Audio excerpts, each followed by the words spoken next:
আচ্ছা যাই হোক, আমরা তাহলে শুরু করে দেই। তোমরা লক্ষ্য করো যে আমাদের আজকে প্রোনাউন রেফারেন্স করার কথা ছিল। তো প্রোনাউন রেফারেন্সের এটা হচ্ছে প্রশ্ন, একদম আমার মনে হয় কয়েকশো বার এক্সারসাইজ করাইছি এই প্রশ্নটা, স্টুডেন্টদেরকে কয়েকশো বার এক্সারসাইজ করাইছি। এগুলো হচ্ছে 2016 এর প্রশ্ন, হুবহু হুবহু 16 এর প্রশ্ন হচ্ছে এটা, এই প্রোনাউন রেফারেন্স। অনেকেই ভয় পায়, কিন্তু ভয় পাওয়ার একদম কোনো কারণ নাই, একদম সহজ একটা item.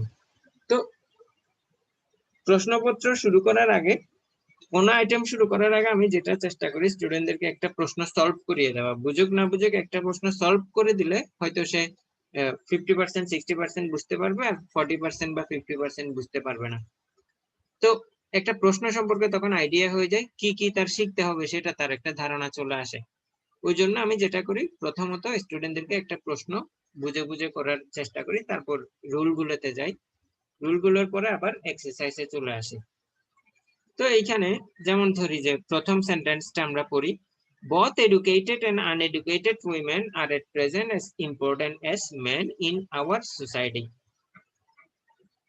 Both educated and uneducated women are at present as important as men in our society. মানে এডুকেটেড এবং আনএডুকেটেড উইমেনরা সবাই মিলে আমাদের সমাজটা গঠন করে, আওয়ার সোসাইটি। তো সেকেন্ড লাইনে যে কথাটা বলছে, she constitutes,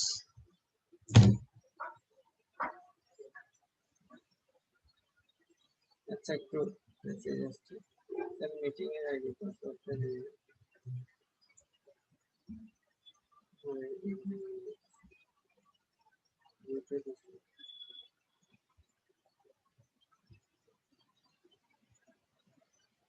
হ্যাঁ, একটা স্টুডেন্ট সে আইডি পাসওয়ার্ড খুঁজতেছে। তো she constitute, constitute শব্দের অর্থ গঠিত হওয়া, nearly half of our total population, অর্থাৎ তারা হচ্ছে আমাদের টোটাল পপুলেশনের অর্ধেক। তার মানে কাদেরকে বোঝাচ্ছে? ওই উইমেনদেরকে বোঝাচ্ছে না? কারা বোঝাচ্ছে? উইমেনদেরকে বোঝাচ্ছে না? অর্থাৎ আমাদের টোটাল পপুলেশনের অর্ধেক হচ্ছে কি উইমেন। লিংকে ঢুকা যাচ্ছে না, আইডিয়ার পাসওয়ার্ড চাচ্ছে। এই লিংকে তোমরা তো এমনিতে ক্লিক করে ঢুকতে পারছো না? Yes sir. তো স্টুডেন্ট হ্যাঁ স্যার। মেসেজ বলতেছে যে কি মানে আইডিয়ার পাসওয়ার্ড চাচ্ছে। এখানে কি পাসওয়ার্ড নাই? ওই আমার যে লিংকটা দিছি ওখানে স্যার ওইটা ক্লিক করলে হয়তো স্টুডেন্ট মেসেজ দিচ্ছে যে ঢুকতে পারছে না। এই যে পিডব্লিউডি, এটাই তো পাসওয়ার্ড না? না স্যার। পাসওয়ার্ড কোনটা এখানে? স্যার আমি দিচ্ছি গ্রুপে। আচ্ছা একটু দিয়ে দাও তো। স্যার ও কি নতুন স্টুডেন্ট? ওই যে মুনতাসির, ফাহমিদ মুনতাসির। ও আচ্ছা। তো স্যার ও তো ক্লাস করে। আচ্ছা ও দিছে, চৈতি দিছে, ও দেখতে পারবো আশা করি। আবার শুরু করি আমরা। হ্যাঁ, সবাই প্রশ্নটা দেখতে পাচ্ছি তো। দেখ কনস্টিটিউট, কনস্টিটিউট শব্দের অর্থ কি? গঠিত হওয়া। এখানে এখন দেখো যে বিষয়টা এখানে গুরুত্বপূর্ণ, এখানে সি বলতে কাকে বোঝাচ্ছে? উইমেন কে বোঝাচ্ছে না? উইমেন। উইমেন কে বোঝাচ্ছে নাকি মেন কে বোঝাচ্ছে? উইমেন। উইমেন কে বোঝাচ্ছে। উইমেন কে বুঝালে কমেন্ট কে বোঝাচ্ছে। হ্যাঁ, ওদেরকে উইমেন, উইমেন কনস্টিটিউট, তার মানে আমরা এখানে কি দিব? সি এর পরিবর্তে কি দিব? দে দে। সি তো, সি মানে কি একজন না? Yes sir. একজন হবে না? এইটার আইটেমটা হচ্ছে প্রোনাউন রেফারেন্স। আমাদেরকে চেঞ্জ করতে হবে প্রোনাউন। প্রোনাউন কাকে বলে ইন ডিটেইলস আমি রুলসে বলবো, কিন্তু এখন একটু ভাষা ভাষা ধারণা নাও যে কিভাবে কি হচ্ছে। তার মানে এখানে আমি অ্যান্সার দিলাম দে। পরীক্ষার হলে কিন্তু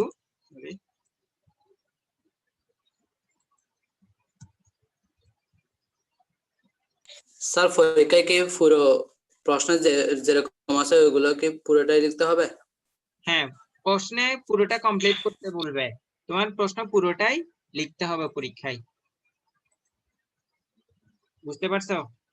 তার মানে এখানে আমি কি দে কনস্টিটিউটস হবে নাকি এই কনস্টিটিউট ভার্বটা পরিবর্তন হবে? দে হলে এখানে কনস্টিটিউটস থাকবে। স্যার অ্যান্সার কিভাবে লিখবো আমরা?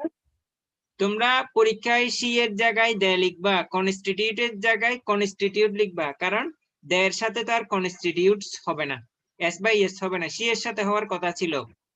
কথা স্যার মানে পুরোটা লিখতে হবে, মানে প্যাসেজ? হ্যাঁ, ও পুরোটাই লিখতে হবে। পুরোটা লিখে অর্থাৎ যেটা অ্যান্সার হবে ওটার নিচে দাগ দিবে, অথবা কি করবে মানে ওই কালারটা চেঞ্জ করে দিবে, যেন টিচারের চোখে ওটা সহজে পড়ে। কথা বুঝাতে পারছি? Yes sir. G sir. The constitute nearly half of our total sir population. রাজুটা কি? রাজু এটা আমি ডিলিট করতে পারতেছি না, করতে গিয়ে আসছে হয়তো, দাঁড়াও আমি ডিলিট করে দিই, আর প্রশ্নও আসবে না। ডিলিট করতে দিয়ে নাকি পুরোটা? হ্যাঁ, এখন ঠিক আছে। দেয় অর্থাৎ প্রথমের অ্যান্সার হবে দেয়। এখানে তো নাম্বার দিতে পারবো না, নাম্বার বলতে কি এ বি সি ডি না, এখানে এখানে হচ্ছে যেটা আসবে তোমরা কি করবে, অর্থাৎ এখানে একটা পাইছি, এটাই ব্যাস এ বি সি না, অ্যান্সারটা হবে কি পুরোটা আমাকে এখানে কি দিতে আমরা হবে? পরীক্ষায় কি পুরোটা লিখে যেখানে যেখানে চেঞ্জ করছে ওটার নিচে হ্যাঁ, আন্ডারলাইন হ্যাঁ, করবো যে? হ্যাঁ, ওটাই। They constitute nearly half of our population. No country can make, কোনো কান্ট্রি তৈরি করতে পারে না। এটার নাম হচ্ছে প্রোনাউন রেফারেন্স। চেঞ্জ করব কাকে? নাউন আর প্রোনাউন কে। এখনো কিন্তু আমি রুলে যাই নাই, আমি একটা তোমাদেরকে ধারণা দিচ্ছি কিভাবে চেঞ্জ করতে হবে, এর উপর একটা ধারণা দিচ্ছি মাত্র। জাস্ট একটু ধারণা নেওয়ার চেষ্টা করো। No country can make real progress keeping half of it in darkness. একটু বিষয়টা লক্ষ্য করো, ইট তো একটা প্রোনাউন, কোন নাউনের পরিবর্তে এই ইটটা বসছে। তো কোন country can make progress, real progress, কোন কান্ট্রি উন্নতি করতে পারে না। কিপিং, এটার অর্ধেক জনগোষ্ঠীকে অন্ধকারে রেখে কোন জনগোষ্ঠী কি করতে পারে না? উন্নতি করতে পারে না। তার মানে আমাকে এখানে ইটের জায়গায় কি করতে হবে? ইট সাধারণত বসে কোন ধরো বস্তুবাচক বিষয়ের প্রোনাউন হিসেবে কি বসে? ইট বসে। যেমন ধরে আমি যদি টেবিলকে বলি this is a table, this is a table, এখানে আমি এভাবেও বলতে পারি ইট ইজ আ টেবল। ইট কখন বসে? যখন কোনো কিছুর প্রাণ নাই, তার প্রোনাউন হিসেবে ইট বসে। তার মানে এখানে বলছে যে no country can make real progress keeping half of it in darkness, অর্থাৎ এটা টোটাল পপুলেশনকে ডার্কনেসে রেখে কোনো কান্ট্রি কি করতে পারে না? সত্যিকারের উন্নয়ন করতে পারে না। তো বি নাম্বার আমি এভাবে দিব आंसर, ইটস টোটাল পপুলেশন।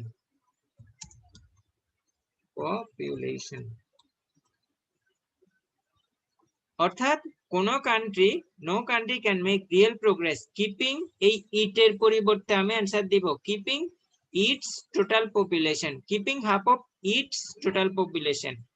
এর অর্ধেক পপুলেশনকে অন্ধকারে রেখে কোন কান্ট্রি কি করতে পারে না? প্রোগ্রেস করতে পারে না, সত্যিকারের উন্নয়ন করতে পারে না। Without the upliftment of hour women, upliftment শব্দের অর্থ ক্ষমতায়ন, নারীর ক্ষমতায়ন। It is not at all possible, কি এট অল পসিবল না, এই যে রিয়েল প্রোগ্রেস, সত্যিকারের উন্নয়ন কি নয়, সম্ভব নয়। ইটের জায়গায় আমি কি দিব? Real progress. C number. জাস্ট একটা ধারণা দিচ্ছি, এগুলো কিন্তু রুল না, মানে পরীক্ষার প্রশ্ন কিভাবে আসে আমি একটু রুলে যাব, তো তখন আমি যখন এগুলা বুঝাবো তখন তোমাদের একটু একটু বলবো, ধারণা হবে যে না এটার পরিবর্তে এটা বসছে, এটার পরিবর্তে এটা বসছে। Without the upliftment of our women, ক্ষমতায়ন ছাড়া, নারীর ক্ষমতায়ন ছাড়া রিয়েল প্রোগ্রেস আর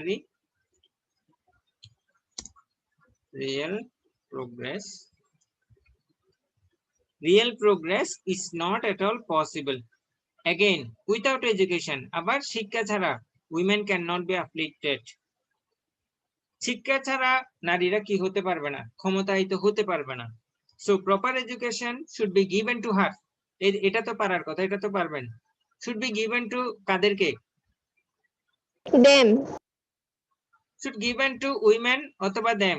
এখানে হ্যাঁ যেটা বললা তুমি চৈতি, যেটা বললা যে দেম হবে, দেম বলতে এখানে দুইটাকে বুঝাচ্ছে।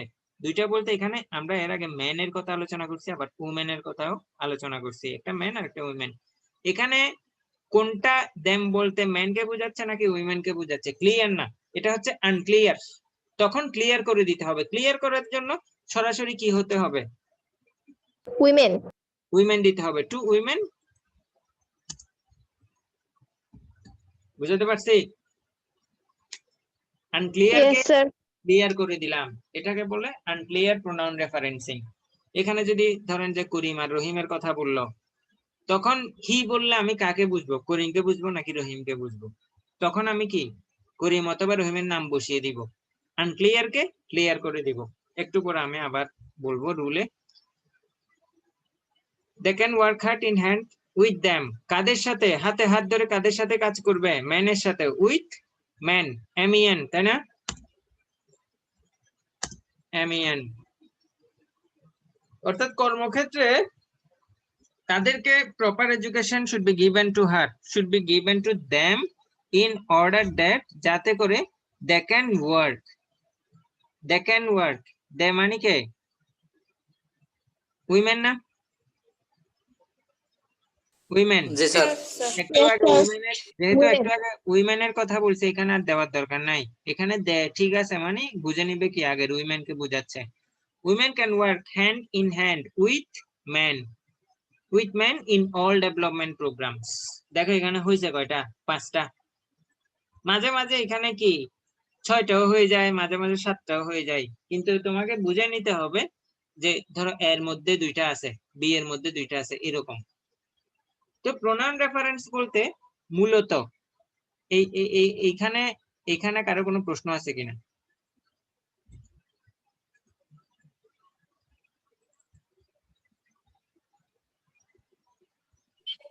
স্যার প্রশ্ন বলতে হ্যাঁ, আপনি কিভাবে করেন এবার আসো। সেটা জানছে। হ্যাঁ, কিভাবে করতে হয় সেটা আমরা জানছি। এবার ভালো ভালোভাবে স্যার বলি নাই, আপনি কিভাবে করেন সেটা। হ্যাঁ, ভাষা ভাষা একটা ধারণা পাইছি আর কি। এবার আসি, এখন দেখো প্রোনাউন কি। তোমাকে জানতে হবে আসলে প্রোনাউন কি। সাধারণত নাউনের পরিবর্তে যা ব্যবহার করে তাকে কি বলে?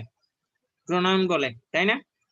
নাউনের পরিবর্তে যা ব্যবহার করে তাকে প্রোনাউন বলে। এখানে শুধু এই নাউন আর প্রোনাউনের কাজ, নাউন আর প্রোনাউনের কাজ আমাকে শুধু এতটুকুই বুঝতে হবে। যেমন ধরো আমি তোমাদেরকে একটা এক্সাম্পল বলি, জাস্ট এটা দেখো। সবাই দেখতেছো? এই লাইনটা দেখতেছো? রানা, রানা দেখা যায়? রানা ইজ 14 years old, রানার বয়স হচ্ছে 14 বছর। রানা লিভস ইন, He হবে না? এই তো হি বুঝতে পারছো, মানে প্রোনাউন রেফারেন্স বুঝতে পারছো।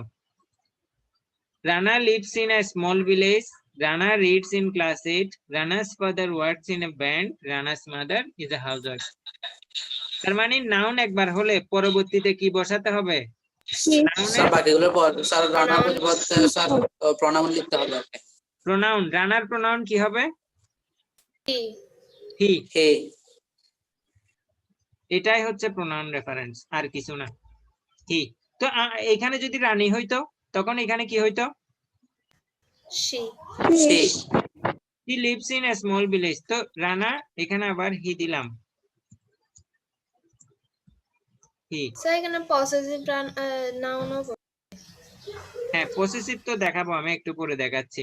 Ranas father works in a bank and Rana's mother works in A,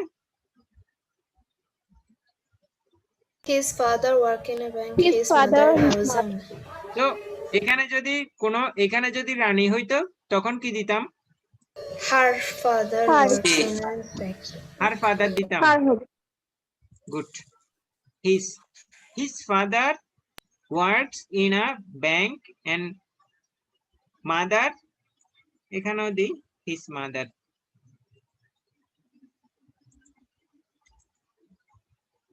his mother is a housewife. এই এখন কারো কোনো প্রশ্ন আছে? বুঝতে পারছো সবাই? No, sir. হ্যাঁ স্যার। Yes, sir. তো এটাই হচ্ছে স্যার pronoun reference। ভালোভাবে বুঝছে স্যার। হ্যাঁ, এটাই হচ্ছে প্রোনাউন রেফারেন্স। তোমাকে এই নাউনটা পরিবর্তন করে কি বসাতে হবে? প্রোনাউন বসাতে হবে। ছেলে হলে ছেলে, মেয়ে হলে মেয়ে। ঠিক একই ভাবে এটা অ্যানসারটা এখানে দেওয়া আছে, দেখো। Rana is 14 years old, he lives in a village, he reads in a class 8, his father works in a bank and his mother is a housewife। ব্যাস, এই যে চেঞ্জিংটা, এটাই হচ্ছে মূল চেঞ্জ। এখানে রানার পরিবর্তে হি আসছে। তো এরকম কিছু প্রোনাউন নিয়ে এখন আলোচনা করব আমরা। আসলে আবার মূলত এই ক্লাসগুলো মানে সবচেয়ে সর্বোচ্চ চেষ্টা করব লাইভ ক্লাসে থাকার জন্য। আসলে মানে মাঝে মাঝে কিছু প্রশ্ন রাইজ হবে, আমি যদি আবার নেক্সট ক্লাসে করি অতদিনে তুমি প্রশ্ন ভুলে যাবা। তো নাউনের পরিবর্তে হ্যাঁ, একটু আগে যে আনক্লিয়ার প্রোনাউন রেফারেন্সিং বললাম, আনক্লিয়ার অর্থাৎ ম্যান আর উইমেন দুইজনের কথা আলোচনা করছে। এখন আমি দে বসিয়ে দিলাম, দে বসিয়ে দিলে ম্যান আর উইমেন আমি কোনোটাই বুঝতেছি না। এবার আসে এখানে আসে, এত হাবি যাবে এগুলো পড়ার দরকার নাই, যা বলতেছি সব এখানে লেখা আছে। I went to a shop to buy a packet of chips. এক প্যাকেট চিপস কেনার জন্য আমি দোকানে গেলাম, but it did not open।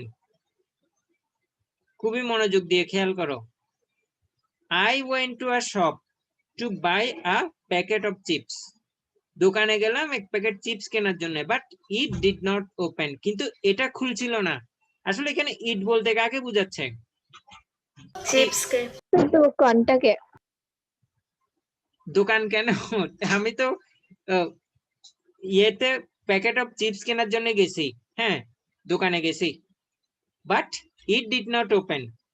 কিন্তু এটা খোলে নেই। এখন এখানে দেখো, ইট দ্বারা সবকে বোঝানো হয়েছে নাকি প্যাকেট অফ চিপস কে দ্বারা বোঝানো হয়েছে তা পরিষ্কার নয়, পরিষ্কার না। প্যাকেট অফ চিপসও হইতে পারে, আবার শপও হইতে পারে। তো দোকান স্যার, খুলে দোকানে যদি খোলা না থাকে তাহলে কিভাবে চিপস হ্যাঁ খুলবে? হ্যাঁ হ্যাঁ, যাচ্ছি আমি। দোকান খোলেনি নাকি চিপসের প্যাকেট খোলেনি তা পরিষ্কার ভাবে বোঝা যাচ্ছে না। যেহেতু ইট দ্বারা দোকানকে বোঝাচ্ছে নাকি চিপসের প্যাকেটকে বোঝাচ্ছে বোঝা যাচ্ছে না, তার মানে এই ইটকে আমরা কি করব? ক্লিয়ার করব। ঠিক আছে? তো সেন্টেন্সের এ ধরনের প্রোনাউনের অস্পষ্টতাকে বলা হয় আনক্লিয়ার প্রোনাউন রেফারেন্স। কথা বুঝতে পারছো? Yes sir. Yes, sir. হ্যাঁ। তো এখন তুমি যে কোনো একটা দিলে হবে। এখানে তো সাধারণত একটা সেন্টেন্স, তুমি পুরো প্যাসেজটা পড়ে বুঝতে পারবা যে আসলে চিপসের প্যাকেট খুলে নেই নাকি দোকান খুলে নেই। এটা জাস্ট তোমার একটা ধারণা দিচ্ছি যে যদি এখানে চিপস হয়, packet of chips didn't open. যদি শপ হয়, দ্য শপ ডিডন্ট ওপেন। কথা ক্লিয়ার? Yes, sir. জি স্যার। অর্থাৎ আনক্লিয়ার কে ক্লিয়ার করে দিলাম। ওই যে একটু আগে বললাম না, ম্যান আর উমেন এর কথা বলা আছে, দেম দিয়ে আমি কাকে বুঝাবো, ওই জন্য দেমের জায়গায় আমি উমেন দিছি, ক্লিয়ার করে দিছি, এখানে উইমেনকেই বুঝাচ্ছে। আসলে এবার যে এবার কিছু কিছু গুরুত্বপূর্ণ বিষয় আছে, যেমন ধরো যে এখানে আছে, এখানে আরো কিছু দেই আমি। এভরিওয়ান, এভরিওয়ান তো দেওয়াই আছে। সিঙ্গুলার নাউনের সাথে সিঙ্গুলার প্রোনাউন ব্যবহৃত হবে। তো সিঙ্গুলার নাউনের সাথে সিঙ্গুলার প্রোনাউন ব্যবহৃত হবে। সিঙ্গুলার নাউন কোনগুলো? যেমন ধরো যদি নাউনের সাথে EBERY, every, any, any, no one, none, each,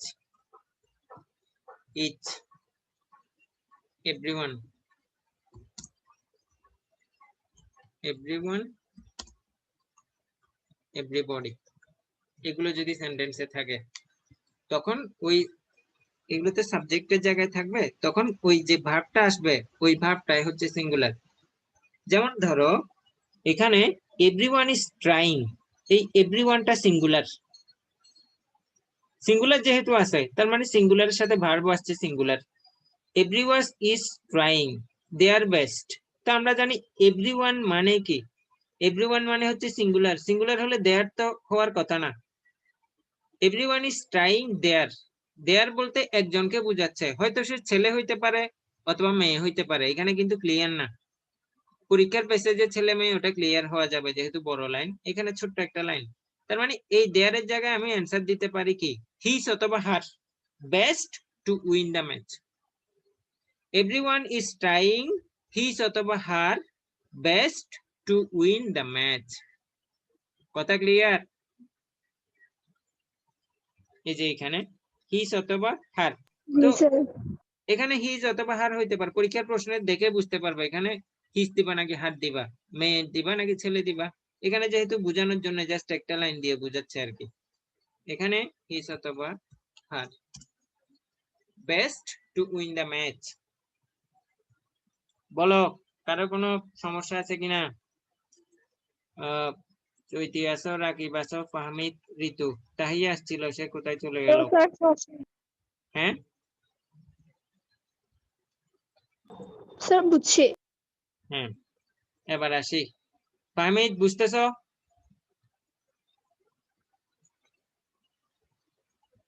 Fahmid কই? কোনো সারা শব্দ নাই। জি স্যার, এই তো বুঝতেছি আবার বুঝতেছি না, একটু ঝামেলা লাগতেছে। ওমা, এটা আবার কোন ধরনের কথা? বুঝতেছি আবার বুঝতেছি না, এটা মানে কি? আদৌ কি বুঝতেছি নাকি বুঝতেছি না? না স্যার অর্ধেক মাথার উপর দিয়ে যাচ্ছে গা হয়তো। না, যা বুঝাচ্ছি তো মানে একদম মানে সহজ করে বোঝানোর চেষ্টা করছি, আরো ক্লিয়ার হবে আস্তে আস্তে। আসো এবার, দুটি নাউন যদি এন্ড দ্বারা যুক্ত হয় তখন তাদের পরিবর্তে প্লুরাল প্রোনাউন বসে। যেমন ধরো এই যে এখানে দেখো, Zaman and Kiran are very serious about his studies. এখানে তো দুইজনের কথা বলছে, তাহলে এখানে হিজ হবে কেন? ঠিক আছে, এগুলো কিন্তু স্ক্রিনশট দিতে হবে না, আমি কিন্তু গ্রুপে দিয়ে দিব, পুরো শীটটাই দিয়ে দিব। Jamal and Kiran are very, আচ্ছা গতদিন যে ইয়ে দিছিলাম, ওই আমি পিডিএফ আকারে দিছি, সবার কাছে ওপেন হয়েছিল? জি স্যার। তাহলে এখন থেকে আমি পিডিএফ আকারে দিব, সেটাই বেটার হবে। Zaman and Kiran are very serious, যেহেতু এখানে প্লুরাল এন্ড দ্বারা যুক্ত, তো এদের প্রোনাউনে কি হবে? প্লুরাল হবে। Zaman and Kiran are very serious about his, his মানে কি হবে এখানে? দেয়ার, যেহেতু দুইজন, তাই না? ইয়েস জি স্যার। স্যার। তার মানে এখানে দেয়ার দিলাম, ব্যাস। তারা তাদের স্টাডি সম্পর্কে সিরিয়াস। প্রোনাউন সবসময় তার ঠিক আগের নাউনটির পার্সন অনুসারে বসবে, খুবই গুরুত্বপূর্ণ। একটা লাইন পড়ে ফেলি আগে, লাইন পড়ে ফেললে অনেক কিছু বোঝা যায়। এই যে if you want to make a good result, এই যে ইউ কে বলতেছি, আমি বলতেছি কাকে? ইউ কে। If you want to make a, you হচ্ছে সেকেন্ড পার্সন, সেকেন্ড পার্সন এখানে আছে, তো সেকেন্ড পার্সন এখানে আছে। If you want to make good result we must study hard. দেখি বলো তো এখানে কি হবে? You sir you. উই এর জায়গায় কি হবে? ইউ হবে। ইউ হবে। বলতেছে কাকে? ইউ কে, তার মানে এখানে ইউই হবে, সেকেন্ড পার্সনে হবে। Yes sir. If you want to make good result you must study hard, এই যে এখানে অ্যান্সার হবে ইউ। তোমার অবশ্যই অনেক ভালো স্টাডি করতে হবে, study hard. You must walk in the morning অথবা স্টাডি হার্ড ইত্যাদি ইত্যাদি দেওয়া যায়। উই এর পরিবর্তে ইউ বসবে। এখানে আসি, এখন ব্যক্তি বুঝাতে হু, বস্তু বা প্রাণী বুঝাতে হুইচ, দ্যাট ইত্যাদি ব্যবহৃত হয়। এখানে হু, এখানে হুইচ, দ্যাট, দ্যাট এগুলো হচ্ছে relative pronoun. Who, which, that, what, that এগুলো হচ্ছে রিলেটিভ প্রোনাউন। রিলেটিভ প্রোনাউন কাকে বলে? এখন আসো, it is mister Kamal which works in a bank. দেখো এই হু বা হুইচ দ্বারা মিস্টার কামালকে বোঝাচ্ছে না? Yes sir. তো মিস্টার কামাল তো সে প্রাণীও না, বস্তুও না, মানুষ। তার মানে এই রিলেটিভ প্রোনাউন ডাব্লিউএইচ ওয়ার্ড দিয়ে মানুষকে বোঝাতে চাইলে কি ব্যবহার করতে হবে? হু ব্যবহার করতে হবে। পরীক্ষার হলে এখানে হুইচ বসিয়ে দিবে, তোমাকে হু বসাতে হবে। ক্লিয়ার? Yes, sir. এবার হুইচ আর দ্যাট এর দেখো, হুইচ, হোয়াট, দ্যাট এগুলো বসে এই রিলেটিভ প্রোনাউন বসে বস্তু বা প্রাণীকে নির্দেশ করার ক্ষেত্রে। Doel is a beautiful bird who is also the national bird of Bangladesh. এখানে হু হবে নাকি হুইচ হবে অথবা that? Which? Which or that? এই বুঝতেছো ফাহমিদ, বুঝতেছো? জি স্যার, এখন মোটামুটি। আস্তে আস্তে বুঝবে, এক্সারসাইজ গুলো করলে আরো সহজ লাগবে। এখানে পর্যাপ্ত এক্সারসাইজ যা করাচ্ছি আমি মোটামুটি 80% শেষ করেই দিচ্ছি, আর 20% তোমাদেরকে এন্ডিং করতে হবে। তোমরা যদি একদম এন্ডিংটা না করো একদম সবকিছু শেষ। তো ওটা অনেকটাই তোমার উপর ডিপেন্ড করবে, কারণ বুঝতে হবে যে এখন কিন্তু করোনাকালীন পরিস্থিতি, কলেজের মতো যে কলেজে তো পোলাপাইনদেরকে পিড়াই এগুলা করাইতাম বা একটা সুযোগ ছিল, অথবা গত বছর যারা গেছে ওদেরকে অনেক পড়ানো হয়েছে। অন্তত ইংলিশের ক্ষেত্রে আলহামদুলিল্লাহ মানে অনেক ভালো করতে স্টুডেন্টরা, কারণ মূল বিষয়গুলো তাদেরকে পড়ানো হইতো ওইভাবে। এখন তো ওইভাবে সুযোগ নাই, নিজেরা না পড়লে এখানে আর কিছুই হবে না, কেউ কিছু করতে পারবে না, মা বাবাও তো বুঝতে পারবে না। আমার মা বাবা যে পড়াশোনা করছে, আমার মা তো এইচএসসি পাস করছে, তার সাথে এগুলো একটাও মিল নাই, শুধু ওই যে অক্ষরগুলো মিল আছে। তখনকার পড়াশোনার এখনকার ওরা বুঝতেই পারবে না। যাই হোক, আসি আবার এই যে 5 আর 6 গুরুত্বপূর্ণ। Every doctor, every nurse should do their duty. দেখো যে সিঙ্গুলার নাউনের পূর্বে যদি এভরি অথবা ইজ থাকে, সিঙ্গুলার নাউনের পূর্বে যদি এভরি অথবা ইজ থাকে, দেখো এখানেও ডক্টর, এখানেও নার্স, সিঙ্গুলার নাউন। আবার এখানে একটা প্লুরাল হইলে কিন্তু আর এখানে কি হবে না। আচ্ছা, আগে এটা শেষ করি আমি। Every doctor, every nurse should do their duty. তো এখানে এভরি এর পরে সিঙ্গুলার আছে, এভরি এর পরে সিঙ্গুলার আছে, তখন এই দুটাকে বোঝাচ্ছে। তার মানে এখানে দেয়ার না হয়ে কি হবে, হিস হবে। এভরি ডক্টর, এভরি নার্স, আমি একটু আগেই বলছি এভরি, এই এভরিটা সিঙ্গুলার। এভরি থাকলে এখানে এভরির পরেও সিঙ্গুলার, এই এভরি এর পরে সিঙ্গুলার, তার মানে এখানে যেটা হবে সেটা singular. Every doctor, sir he she কেন হবে, হার কেন হবে না? এখন এটা তো প্রশ্ন, এটা তো ধরো এটা অনেকটা এরকম হয়ে গেল। এটা ধরো আমি হাত দিতে পারতাম, স্বাভাবিক করতে করতে মানে এটা এমন হয়ে গেছে যে সবসময় হিস। মেয়েদেরকে তারাও এক্সাম্পল দিতে সময় হিস বলে। এটা তুমি পরীক্ষার প্রশ্ন দেখে বুঝতে পারবে আসলে মেয়েকে বলছে নাকি ছেলে। এখানে তো হারও হবে, এখানে দেখেই বোঝা যাচ্ছে না যে এটা কি ছেলে হবে নাকি মেয়ে হবে। তুমি এখন তোমার পছন্দ মতো হাত দাও, ঠিক আছে? Okay sir. হ্যাঁ, এটা আসলে কি বলবো যে এই ধরনের একটা প্রশ্ন আসে আসলে ছেলেদেরকে একদম মানে কোনো প্যারাগ্রাফ লিখতে দিল তারাও হিস, মেয়েরাও হিস। হার কিন্তু খুব কমই লিখে, মেয়েরাও লিখে না হার। আসি এবার, মুখস্থ লিখে এটা একটি ট্রেন্ডিং এ চলে আসছে। এবার এটা কিন্তু একটু ডিফারেন্ট, দেখো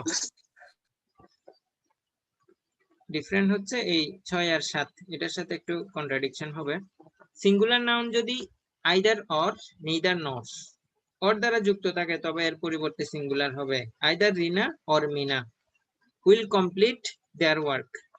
ইদার আছে, অর আছে, একটু মিলিয়ে পড়বা। 6 আর 7 নাম্বার একটু মিলিয়ে পড়বা। Either Rina or Mina will complete their work. তো এখানে যেটা করতে হবে, এখানে অর এর পরে যেটা আছে এই দুটোই কিন্তু সিঙ্গুলার, অর্থাৎ দুটি সিঙ্গুলার নাউন যদি ইদার অর, নিদার নট অথবা অর দ্বারা যুক্ত থাকে এদের পরিবর্তে সিঙ্গুলার ব্যবহার করতে হবে। এই যে এখানে সিঙ্গুলার ব্যবহার করলাম, হার। নাউন কিন্তু সিঙ্গুলার, দুটো যুক্ত আছে কি দিয়ে, অর অথবা নট দিয়ে, তখন আমাকে এখানে সিঙ্গুলার ব্যবহার করতে হবে, আমি করলাম। এরপরে যাই, এখানে কি বললো, সিঙ্গুলার নাউন ও একটি যদি প্লুরাল থাকে, এখানে একটি বা দুটি প্লুরাল থাকুক না কেন, ওই যে either teachers or head teacher, headmaster, এখানে টিচার্স দিছে অথবা হেড মাস্টার্সও দিছে, হ্যাঁ ধরলাম আর কি। একটা প্লুরাল থাকলে অথবা দুটাই প্লুরাল থাকবে, ইদার অর নিদার নর এর সাথে দুটোই প্লুরাল থাকলে তখন এখানে আর সিঙ্গুলার থাকবে না, এখানে প্লুরাল হয়ে যাবে। অর্থাৎ যে কোনো একটা ইদার অর নিদার নর এর সামনে পিছনে যে কোনো একটা প্লুরাল থাকলে এখানে প্লুরাল হয়ে যাবে। কিন্তু দুটা যদি কি থাকে, সিঙ্গুলার থাকে, দুটা যদি সিঙ্গুলার থাকে তাহলে এখানে কি হবে, সিঙ্গুলার হবে। ক্লিয়ার? Yes, হ্যাঁ sir. স্যার। এখন আসি সাথে। এখন দেখো ওই যে প্রথমের প্রশ্নটা যদি আমি না করাতাম হয়তো তোমাদেরকে এগুলো একটু অস্পষ্ট লাগতো। প্রথমের প্রশ্নগুলো দেখে বুঝতে পারতে যে স্যার এগুলা করাচ্ছে, এখানে পরীক্ষা এইভাবে আসবে, সে কারণে স্যার এইভাবে করাচ্ছে। এই জন্য যে কোনো আইটেম শুরু করার আগে প্রথমে একটা প্রশ্ন সলভ করে ফেলবা, এটা একটা আইডিয়া পেয়ে যাবা। I, you and he are friends. দেখো তিনটা পার্সন আছে, first person, second person, third person. এভাবে যদি তিনটা পার্সন থাকে তখন কিভাবে ডেকোরেট করবা? তখন মনে রাখবা 231। 231 মানে প্রথমে সেকেন্ড পার্সন, তারপর থার্ড পার্সন হি, এবং এন্ড এর পরে first person I are friends. যদি এই ধরনের লাইন দ্বারা দোষ স্বীকার বুঝায়, কোন দোষ করছে ওই ধরনের বুঝায়। দোষ স্বীকার অর্থে 1 2 3, 1 2 3 মানে first person, second person, third person. He, you and I made the mistake. তার মানে এখানে আমাকে পার্সনটা কিভাবে সাজাতে হবে? মিস্টেক, মিস্টেক মানে তারা এখানে দোষ স্বীকার করা বোঝাচ্ছে, ভুল করেছে আর কি। মিস্টেক মানে দোষ স্বীকার করার ক্ষেত্রে এটা ব্যবহৃত হয়। আই, ইউ এন্ড হি, দেখো first person I, second person you and he, third person হচ্ছে হি, মেড দ্য মিস্টেক। তারা কি করেছে? মিস্টেক করেছে। তার মানে এমনিতে নরমাল সেন্টেন্স হলে 2 3 1, second person, third person, first person. যদি দোষ স্বীকার করা বোঝায় সেন্টেন্স দ্বারা তাহলে 1 2 3 বোঝাবে। ক্লিয়ার? এবার আসি, হ্যাঁ স্যার। হ্যাঁ একটু দ্রুত শেষ করি আমরা। কালেকটিভ নাউন কাকে বলে? কালেকটিভ নাউন হলে সবসময় সিঙ্গুলার প্রোনাউন ব্যবহৃত হবে। তো আমরা দেখে আসি আসলে কালেকটিভ নাউন কাকে বলে। দেখো একটু, দেখা যাচ্ছে হ্যাঁ স্যার, এই নাউন দ্বারা কোন ব্যক্তি বা বস্তু প্রাণীর সমষ্টিকে বোঝায় তাকে বলে কালেকটিভ নাউন। কালেকটিভ নাউনের প্রোনাউন হিসেবে কি বসবে? সিঙ্গুলার প্রোনাউন বসবে। আর একটু দেখি আমরা কালেকটিভ নাউনের, তো দেখলাম কালেকটিভ নাউনের এক্সাম্পল গুলো কি। যেমন ধরো আমি যদি স্টুডেন্টস বলি, স্টুডেন্টস নির্দিষ্ট স্টুডেন্টস কে বোঝাচ্ছি। যদি এটা হচ্ছে কি ফ্যামিলি, ফ্যামিলি কয়টা? ফ্যামিলির মধ্যে অনেক মেম্বার, কিন্তু এটা হচ্ছে কালেকটিভ নাউন, অনেকগুলা মেম্বার কিন্তু ফ্যামিলি কয়টা? একটা। ঠিক একই রকম আমি যদি Sir, দেখতেছি না। এটা দেখতেছ না? স্যার দেখতেছি তো। ওর এখানে হয়তো সমস্যা। কালেকটিভ নাউন এই যে সমষ্টিবাচক বিশেষ্য দেখতেছো?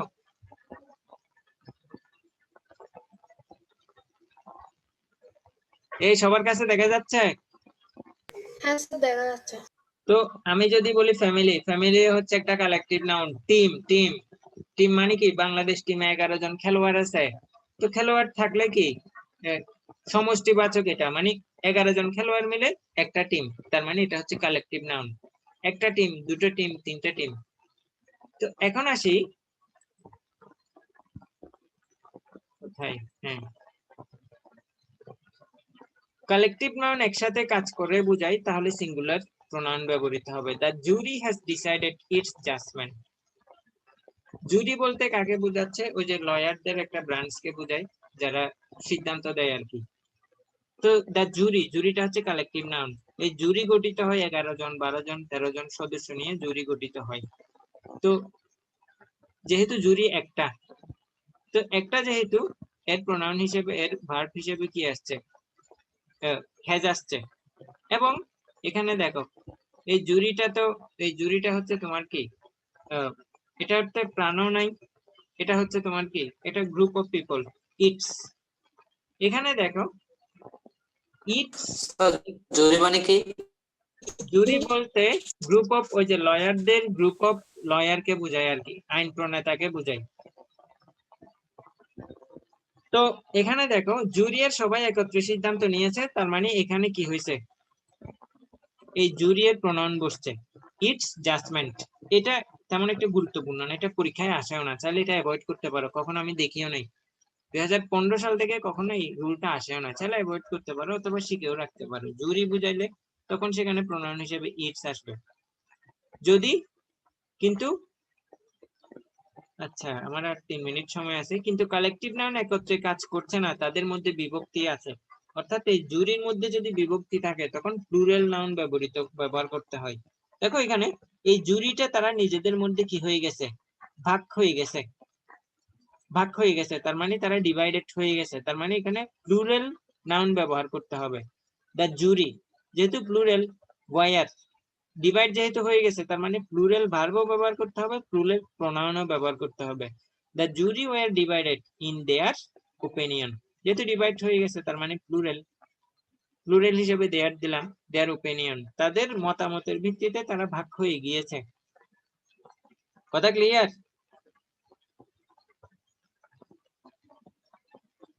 Yes, sir. আমি তো ভাবছিলাম এতটুকু শেষ করতে পারবো না, যাক আলহামদুলিল্লাহ শেষ হয়েছে। আগামী দিন ইনশাল্লাহ আরো ভালোভাবে আমি বোর্ডের গুলো এক্সারসাইজ করব।